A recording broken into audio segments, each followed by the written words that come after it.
Okay, so in this episode, we're going to have a look at Marx's theory about the fall of capitalism, or at least the short version of that theory, which I guess is reasonably well known.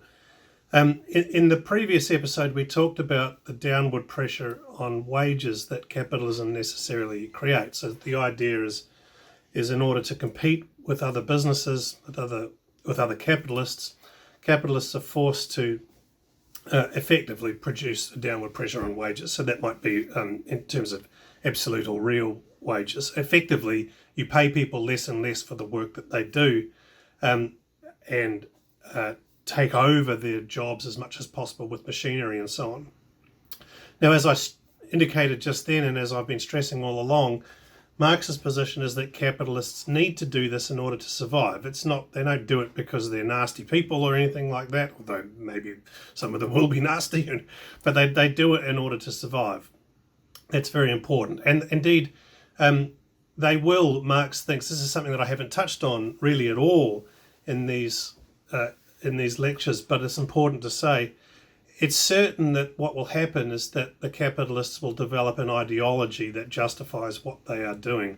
Ideology is a sort of, in this sense, is a sort of belief system that's intended to justify what is actually not really justifiable.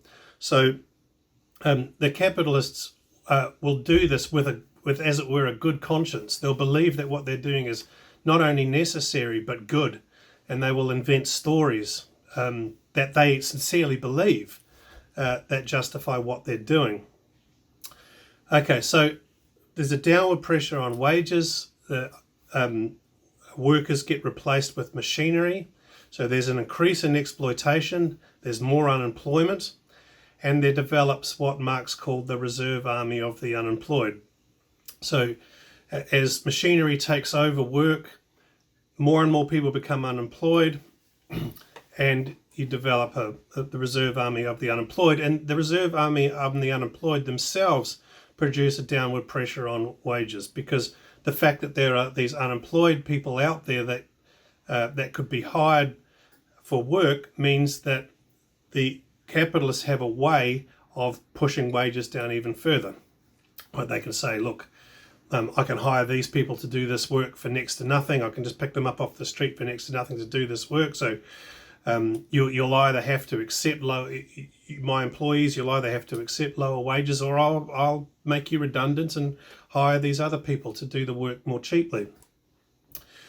Okay, now over time, Marx thinks as a result of this, as a result of the growth in the size of the reserve army of the unemployed, and as a result of the increasing disparity between the wealth of the capitalists and the poverty of the workers, class consciousness will slowly develop amongst the working class. In his day, one of the things that he lamented was the lack of a class consciousness. That is, the working class people seem to aspire to being wealthier rather than aspire to have solidarity within their own group. But over time, he thought, as the inequalities grow, as the oppression becomes clearer and clearer, a class consciousness will develop amongst the working class. And that class consciousness will become revolutionary. People will realize that the status quo is unjust and will believe that they are justified in rebelling against it. At the same time, as a result of this downward pressure on wages and growth in unemployment, there will be a fall in demand. There are simply less people out there who are able to purchase the products that capitalism is producing. So we have a system in which more and more products are being produced because of capitalism's extraordinary productivity. So more and more stuff is being produced, but fewer and fewer people are able to buy what's being produced. And over time, this will mean that more and more capitalists will themselves fall into the proletariat. They'll become working class as their businesses will go out of business. There'll be consolidation. So small business owners will fall into the working class as their businesses are bought out by larger businesses and so on. So there's a consolidation within the capitalist class, meaning that a smaller and smaller and smaller group of capitalists come to own everything, right? And many of the capitalists will then fall into the proletariat, fall into the working class to become wage earners, or even to become unemployed. And again, this fuels the evaporation of ideology. The ideology that currently exists that justifies all this behavior becomes increasingly hard to sustain in a world in which there's huge unemployment and very clear income disparity or wealth disparities between the rich and the poor. The idea that all that's justified starts to become less easy to sustain. So the exploitation in the end becomes transparent. Remember, I talked before about how exploitation under capitalism is hidden. It's opaque, it's hidden. But as time goes on, as unemployment increases, as inequality increases, it becomes more obvious. The exploitation itself becomes more obvious. So the hidden exploitation becomes transparent. And as a result, we have revolution. And in this passage from the Communist Manifesto, you can see Marx sort of summarizing this trend. The development of modern industry, therefore, cuts from under its feet the very foundation on which the bourgeoisie produces and appropriates products.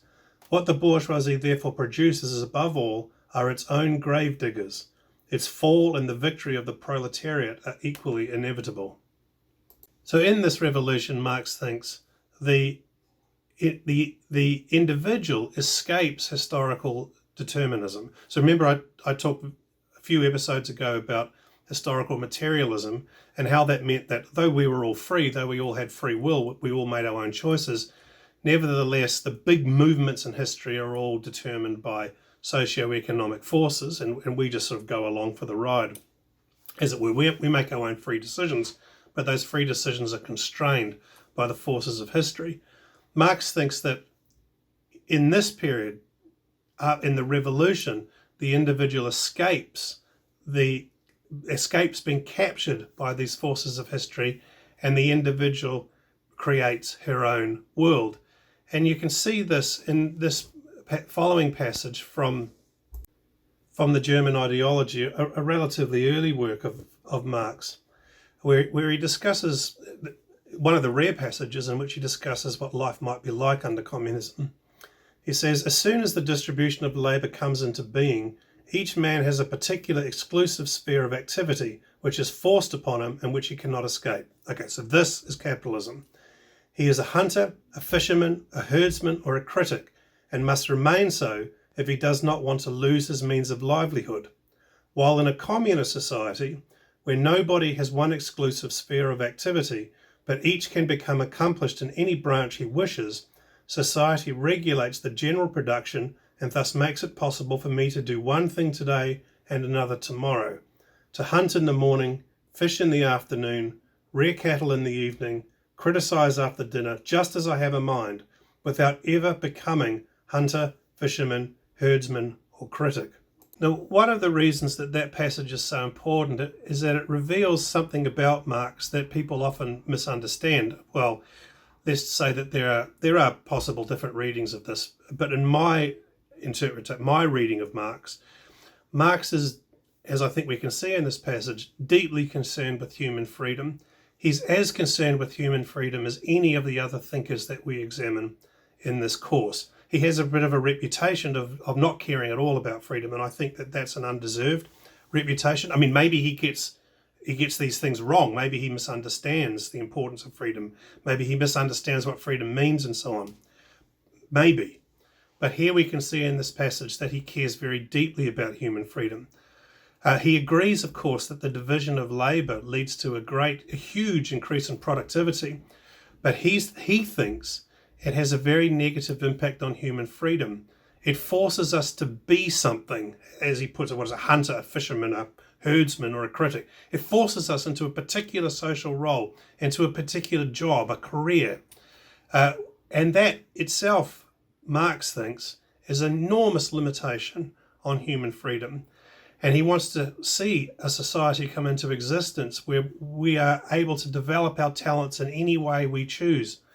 And that you may or may not find an attractive vision of freedom, but nevertheless it is a vision of freedom, and one that he thinks is not respected in capitalist society and would only be respected under communism. Okay, so that's a very quick analysis of Marx's theory of the fall of capitalism. What we're going to do in the next episode is go on to discuss some problems with Marx's view.